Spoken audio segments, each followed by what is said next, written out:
মোলের ধারণা পর্ব 4। আমরা মোলের ধারণা সম্বন্ধে 3টে ক্লাস আগে করেছি। আজকে পর্ব 4 তথা শেষ ক্লাস। এখানে এক পারমাণবিক ভর একক সম্বন্ধে কি সেটা আগে জেনে নেব। এক পারমাণবিক ভর একক, যেটা ইংরেজিতে বলা হয় অ্যাটমিক মাস ইউনিট বা সংক্ষেপে AMU। বর্তমানে সেটাকে শুধুমাত্র ইউ দিয়ে প্রকাশ করা হয়, যার ফুল ফর্ম হচ্ছে ইউনিফাইড মাস। এটা আসলে মানটা আমরা পাই 1/অ্যাভোগাড্রো সংখ্যা দিয়ে ভাগ করে, সেটা গ্রাম, মানে 1/6.022 ইন্টু 10⁻23 গ্রাম। সেটা ভাগ করে আমরা পাচ্ছি 1.6603 ইন্টু 10⁻24। তাহলে কি দাঁড়াচ্ছে? এই পারমাণবিক ভর এককের সাহায্যে আমরা একটি পরমাণুর প্রকৃত ভর নির্ণয় করতে পারি। মৌলের একটি পরমাণুর প্রকৃত ভর সমান হবে মৌলটির পারমাণবিক ভর ইন্টু এক পারমাণবিক ভর একক সমান মৌলটির পারমাণবিক ভর ইন্টু এক পারমাণবিক ভর এককের মানটা বসিয়ে দেবো। গুণ করলে যেটা আসবে সেটা হবে মৌলটির একটি পরমাণুর ভর। যেমন দেখা যাক কার্বনের পারমাণবিক ভর আমরা জানি 12, তাহলে তার সঙ্গে যদি 1.6603 ইন্টু 10⁻24 গুণ করে দিই, তাহলে যেটা পাবো সেটা হবে কার্বনের একটি পরমাণুর ভর। গাণিতিক উদাহরণগুলো দেখা যাক। প্রথম অঙ্কটা যেটা দেওয়া আছে, অক্সিজেনের পারমাণবিক ভর 16 বলা আছে, আর অক্সিজেনের একটি পরমাণুর প্রকৃত ভর গ্রাম এককে প্রকাশ করতে হবে।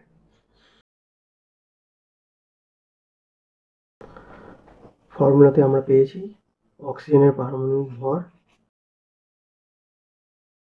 গুণ 1.6603 ইন্টু 10⁻24 গ্রাম, মানে এখানে 16 ইন্টু 1.6603 ইন্টু 10⁻24 গ্রাম। তাহলে পেলাম 26.5648 ইন্টু 10⁻24 গ্রাম। এটাই হলো অক্সিজেনের একটি পরমাণুর ভর। এবার 2 নম্বর অঙ্কটা দেখা যাক। এখানে অ্যামোনিয়ার একটি অণু প্রকৃত ভর গ্রাম এককে প্রকাশ করতে বলা হয়েছে। আগেরটা ছিল পরমাণু, এখানে আছে অণু। তাহলে অণুর প্রকৃত ভর বার করতে গেলে, একটি অণুর প্রকৃত ভর বার করতে গেলে আমাকে তাহলে অণুর আণবিক ভর আগে বার করতে হবে। তাহলে অ্যামোনিয়ার আণবিক ভর আমরা সংকেত জানি NH3, আমরা অ্যামোনিয়ার সংকেতটা জানি NH3। তাহলে N একটা, তাহলে 14 গুণ 1 আর H তিনটে, মানে 1 গুণ 3। তাহলে এখান থেকে পাচ্ছি আমরা 17। তাহলে এবার অ্যামোনিয়ার একটি অণুর ভর সমান এর পারমাণবিক ভর এত, AMU লিখতে পারি, বা এটাকে এরকমও লিখতে পারি শুধু ইউ। তাহলে এটা এবার ইউ এরটা তুললে আমরা যেটা পারমাণবিক ভর থেকে মানটা বসাবো, তাহলে এটা গুণ করলেই পেয়ে যাবো। তাহলে গুণ করে পাচ্ছি 28.2251 ইন্টু 10⁻24 গ্রাম। তাহলে এটাই হলো অ্যামোনিয়ার একটি অণু প্রকৃত ভর। এবার পরের অঙ্কটা দেখা যাক। এখানে অঙ্কটা আসলে উল্টো। এখানে দেখা যাচ্ছে একটি মৌলের পরমাণুর প্রকৃত ভর দেওয়া আছে, মৌলটির পারমাণবিক ভর বার করতে হবে। আগেরটা যেরকম করছিলাম 1.6603 ইন্টু 10⁻24 দিয়ে গুণ করছিলাম, তাহলে এবার সেটাকে ভাগ করলেই আমরা পেয়ে যাব পারমাণবিক ভর। তাহলে ফর্মুলাটা লিখলে বুঝতে সুবিধা হবে। তাহলে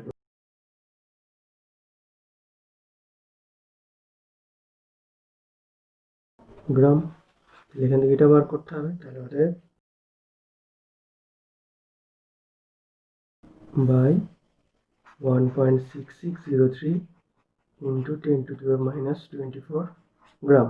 তাহলে এবার মানটা বসিয়ে দিই, 6.66412 ইন্টু 10⁻23 গ্রাম বাই 1.6603 ইন্টু 10⁻24 গ্রাম। এর -24 আর 23, তাহলে এইখান থেকে একটা উপরে যাবে। তাহলে 6.6412 ইন্টু 10 বাই 1.6603 গ্রাম গ্রাম কেটে গেল। এটা দেখিয়ে দিই, বুঝতে সুবিধা হবে। তাহলে এবার এই দুটো বাদ চলে গেল। তাহলে এটাকে কাটলে দেখা যাবে 4 হবে 40। তাহলে এটা হয়ে গেল মৌলের পারমাণবিক ভর। এবার পরের অঙ্কটা দেখা যাক। এখানে বলা আছে 22 গ্রাম কার্বন ডাইঅক্সাইডে কটি অক্সিজেন এবং কটি কার্বন পরমাণু আছে। তাহলে এখানে 22 গ্রাম মানে কত মোল আগে বার করতে হবে, এবং 1 মোলে কতগুলো অণু থাকে আমরা জানি, সেটা হিসেব করতে হবে। সেখান থেকে আমরা যাব কটি পরমাণু। তাহলে প্রথম CO2 এর আণবিক ভর। তাহলে 44 গ্রাম CO2 তে 1 মোল যেটা সেটাই, মানে 6.022 ইন্টু 10⁻23 T। তাহলে একটিতে কটা হবে? তাহলে 6.022 ইন্টু 10⁻23 ইন্টু 22/44। তাহলে 22 আর 2 কাটলে নিচে 2, এটি এটাকে যদি 2 দিয়ে কাটা যায় তাহলে 301। তাহলে 22 গ্রাম কার্বন ডাইঅক্সাইডে এতটি অণু আছে, কিন্তু বলেছে কটি অক্সিজেন এবং কটি কার্বন পরমাণু আছে। এবার আমরা জানি একটি CO2 অণুতে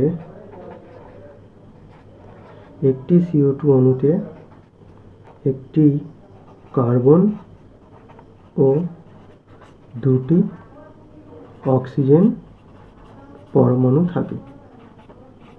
তাহলে অক্সিজেন পরমাণুর সংখ্যা, কার্বন ডাইঅক্সাইড যা ছিল তাই, মানে একটা CO2 থেকে যদি একটা অক্সিজেন পাওয়া যায়, তাহলে এতগুলো থেকে নিশ্চয়ই এতগুলোই অক্সিজেনই পাওয়া যাবে। যেহেতু একটা CO2 থেকে 2টি অক্সিজেন পরমাণু পাওয়া যায়, তাহলে অক্সিজেন পরমাণুর সংখ্যা হবে কার্বন যতগুলো, CO2 যতগুলো ছিল তার ইন্টু 2 টাইমস। মানে এইটা করলে ঠিক এইটাতেই ফিরে যাব, 6.022 ইন্টু 10⁻23 T। আর কার্বন পরমাণুর সংখ্যা তাহলে হবে যা বেরিয়েছে তাই, কারণ একটা CO2 থেকে একটাই কার্বন পাওয়া যাচ্ছে, তাহলে হবে 3 ইন্টু 0.11 ইন্টু 10⁻23 T। এবার পরের অঙ্কটা দেখা যাক। এখানে 36 গ্রাম জলে অক্সিজেন আর হাইড্রোজেন পরমাণুর সংখ্যা নির্ণয় করতে হবে। তাহলে একই রকমভাবে আগে জলের আণবিক ওজন। তাহলে 18 গ্রাম জলে অণুর সংখ্যা 6.022 ইন্টু 10⁻23 T। তাহলে একে কত?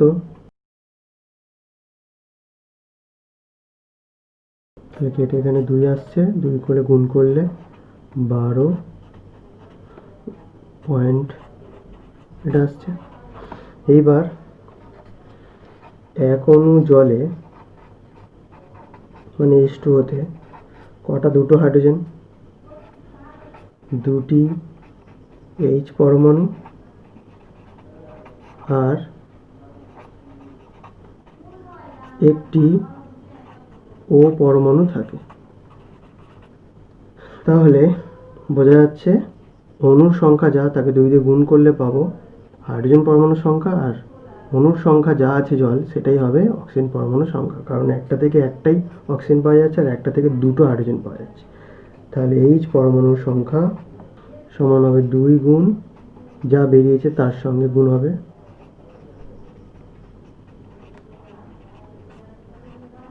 মানে হচ্ছে 24.088 ইন্টু 10⁻23 T। সেরকম অক্সিজেন পরমাণুর সংখ্যা হবে যা আছে তাই, কারণ যেহেতু একটা জল থেকে একটাই অক্সিজেন পরমাণু পাওয়া যায়। এবার 6 নম্বর অঙ্কটা দেখা যাক। এটা একটু অন্য ধরনের অঙ্ক। এখানে STP-তে বলছে 44.8 লিটার CO2 আছে, এর কতগুলি অক্সিজেন পরমাণু থাকবে। তাহলে আগেরটা ছিল ভর থেকে পরমাণুর সংখ্যা বার করছিলাম, এবার আয়তন থেকে। তাহলে আয়তন থেকে আমি আগে মৌলে যেতে হবে, আর 1 মোলে কত পরমাণুর সংখ্যা সেটা তো আমরা জানি। তাহলে সেখান থেকে আমায় প্রথম যেতে হবে, প্রথম কার্বন ডাইঅক্সাইডের কত মোল আছে বার করবে এত লিটারে।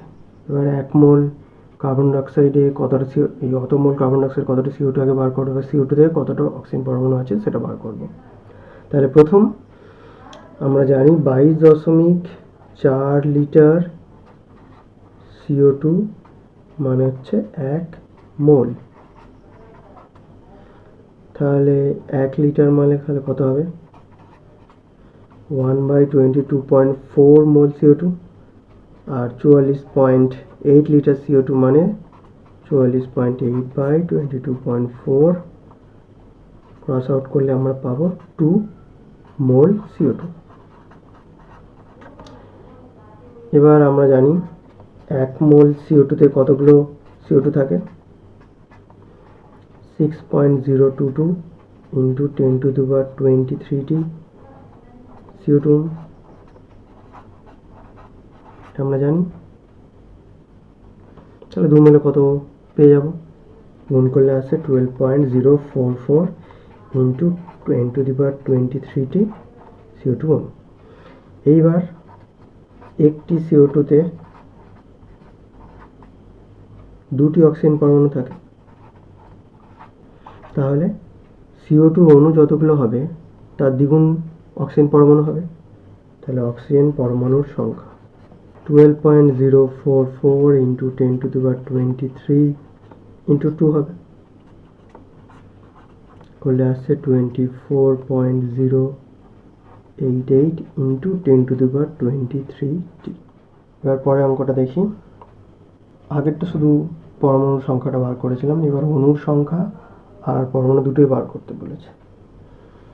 তাহলে প্রথম একই রকমভাবে আগে আমরা জানি 22.4 লিটার অ্যামোনিয়া মানে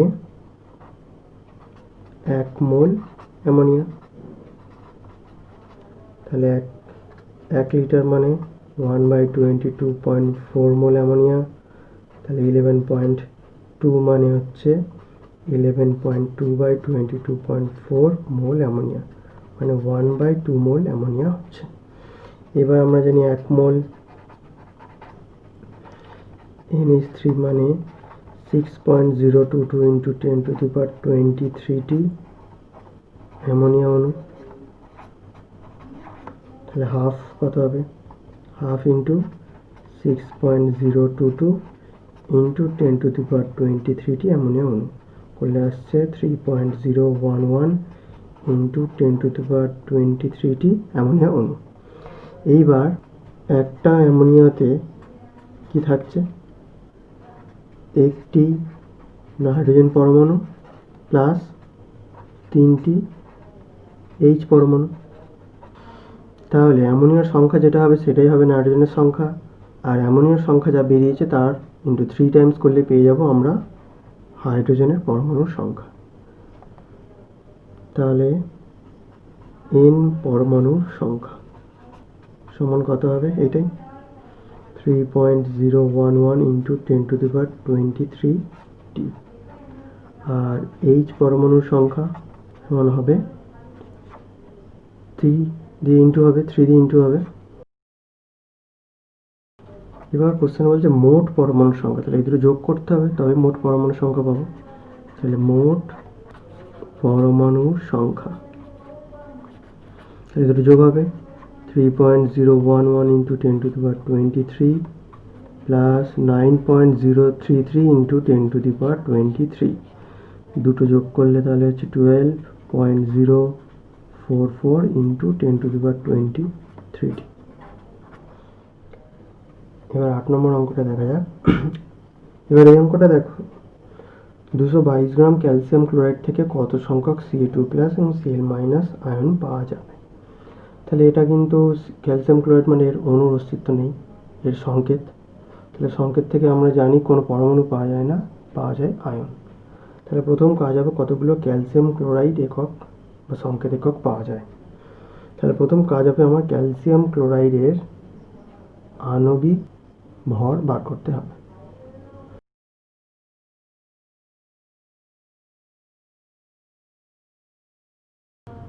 পেয়ে গেলাম 111। তাহলে 111 গ্রাম ক্যালসিয়াম ক্লোরাইড মানে আমরা পাচ্ছি 1 মোল ক্যালসিয়াম ক্লোরাইড। তাহলে 222 গ্রাম তাহলে হবে 1 ইন্টু 222/111 করে পাচ্ছি 2 মোল ক্যালসিয়াম ক্লোরাইড। এবার একটি CaCl2 সংকেত একক থেকে একটি Ca2+ ও দুটি Cl- আয়ন পাওয়া যায়। তাহলে বোঝা যাচ্ছে CaCl2 এর যতগুলো হবে এটা তার সমান হবে এবং এটা তার 2 টাইমস হবে। তাহলে প্রথম কাজ হবে 2 মোলে কতগুলো CaCl2 থাকে। তাহলে 2 মোল CaCl2 সমান 1 মোলে যা থাকে ইন্টু 2 মানে 6.022 ইন্টু 10⁻23t থাকবে, 12.044 ইন্টু 10⁻23t। তাহলে এবার Ca2+ আয়নের সংখ্যা যা বেরিয়েছে তাই হবে, যেহেতু একটাই আছে।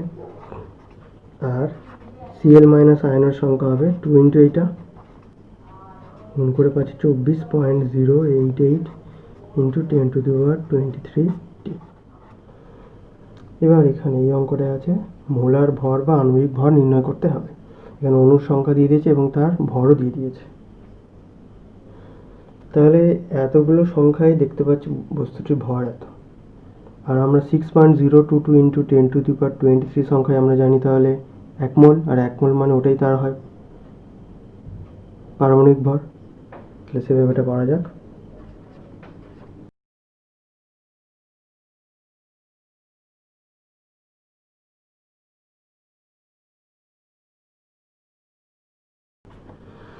তাহলে এটার সঙ্গে এটা তো কেটে 2 হয়ে গেল, আর এটার সঙ্গে এটা পার করলে উপরে 10 হবে। তাহলে আসছে 0.85 ইন্টু 2 ইন্টু 10, 1.70 ইন্টু 10 গ্রাম, গুণ করলে আসছে 17 গ্রাম। তাহলে মোলার ভর সমান 17। এবার লাস্ট অঙ্ক, এটা আয়তন দেওয়া আছে আর ভর দেওয়া আছে। তাহলে এটাও আগের মতো করব। 224 সেন্টিমিটার কিউব সমান বলা আছে 0.44 গ্রাম। এবার 22.4 লিটারে যেটা থাকবে সেটাই হবে বস্তুটির আণবিক ভর। আর 22.4 লিটার মানে এটা হচ্ছে 22,400 সমান 0.44 ইন্টু 22,400 বাই 224, কাটলে উপরে 100, গুণ করলে হচ্ছে 44। তাহলে এখান থেকে পেয়ে গেলাম আণবিক ভর সমান 44। আমার ভিডিও যদি ভালো লেগে থাকে তাহলে ভিডিওটি লাইক করুন, শেয়ার করুন, এবং অন্যান্য যদি আরও কিছু বিষয় আপনাদের প্রয়োজন হয় তাহলে কমেন্ট বক্সে লিখুন। আর যদি চ্যানেলটি ভালো লেগে থাকে এবং আরও ভিডিও পাওয়ার জন্য আপনারা চ্যানেলটি সাবস্ক্রাইব করুন এবং পাশের বেল আইকনটি চেপে দিন। ধন্যবাদ।